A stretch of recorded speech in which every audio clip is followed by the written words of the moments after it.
大家好，我係3D 班嘅盧宇恒。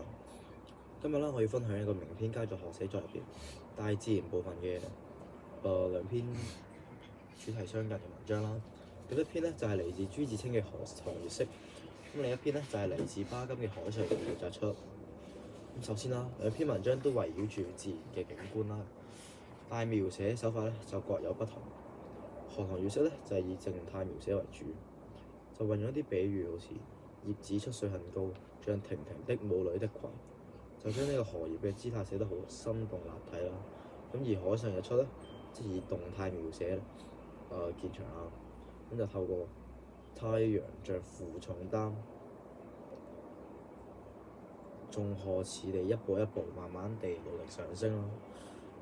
咁就用咗擬人嘅手法啦，去展現出呢個日出過程嘅壯麗同埋流亮啦。咁呢個寫作技巧方面呢，朱自清就善用咗呢個步移法啦，同埋情景加入啦。咁佢透過咗月光同埋荷香嚟營出一個寧靜深遠嘅意境啦。咁巴金呢，就重視呢個時間順序同埋一啲嘅時間變化啦。